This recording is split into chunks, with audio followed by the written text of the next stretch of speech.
Sziasztok! Örülök, hogy megtekintitek ezt a videót, jelenleg éppen itt sétálgatunk a tengerparton, Dubajba, és igazából édesapámat, illetve a szponzoromat szeretném egy kicsit meginterjúvolni, hogy miért a DXN, mit lehet elérni a DXN-nel, és hogy ő miért választotta a DXN-t. Úgyhogy szeretném megkérdezni akkor tőled is, hogy miért a DXN.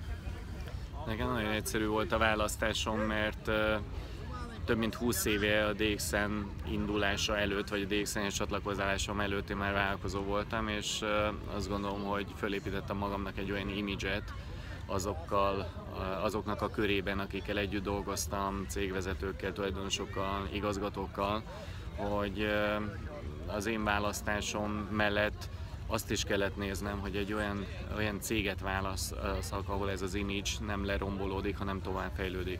És a DXN termékei, víziója, hitvallása abszolút megegyezett ezzel, és nekem egy nagyon-nagyon jó választásnak tűnt kávéval foglalkozni, nagyon jó választásnak tűnt letenni a voksomat az egészséges életmód mellett, és nagyon jó választásnak tűnt az a vízió, hogy azáltal, hogy ajánljuk ezeket a termékeket, a környezetünk egészségesebbé, jobbá válik.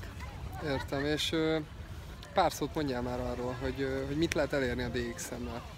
DXN-nel nagyon sok mindent el lehet érni, tehát most, hogy itt vagyunk Dubajban, és márciusban tengerparton sétálgatunk, ez egy része ez a dolog, ez a külsőség, amit el lehet érni, de ami ez mögött van, az anyagi háttér, a kapcsolatrendszer, a nemzetköziség, és az a jövőbe vetett kép, amit a DXN tud, és ami elérhető ezen az üzleten belül, vagy akár a személyes fejlődést, hogyha tekintem, hiszen pont itt volt ez az alkalom először, hogy angol nyelven beszélhettem 1000 ember előtt, olyan dolgok teremtődtek meg eddig is az életünkben, ami számomra elképzelhetetlen volt 8 évvel ezelőtt, és az a vízió, vagy az a jövőkép, ami előttem van jelen pillanatban a DXN-nel, az pedig nagyon-nagyon hihetetlennek tűnik még.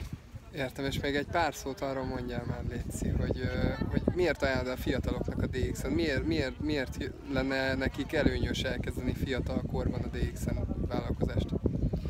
Azt gondolom, hogy sokkal előnyösebb helyzetben vagytok, mint mi voltunk.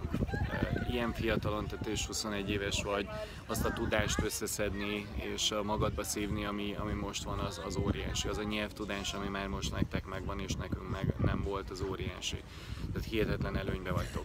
Másrésztről viszont van egy óriási gát a fejetekbe, mert kezdetektől fogva mindenki azt tanulta, hogy hip-hop elvégez egy egyetemet, és megnyílik előtte a világ. Ma már mindenki látja, hogy ez nem így van. Tenni kell érte, küzdeni kell érte, és egy hálózat, például a DXN hálózata, főleg ami ilyen anyagi passzivitást ad, abszolút egy lehetőség a kibontakozásra, a személyes fejlődésre, a tanulásra, és nem mellesleg megteremteni egy olyan anyagi bázist, hogy az életetekben bármi történik, ez itt lesz. Köszönöm szépen ezeket a szavakat, és köszönöm az információkat. Nektek pedig jó munkát és jó tanulást kívánok! És menjünk az olaszokhoz fürdeni, mert a Kárlóék ott vannak. Igen.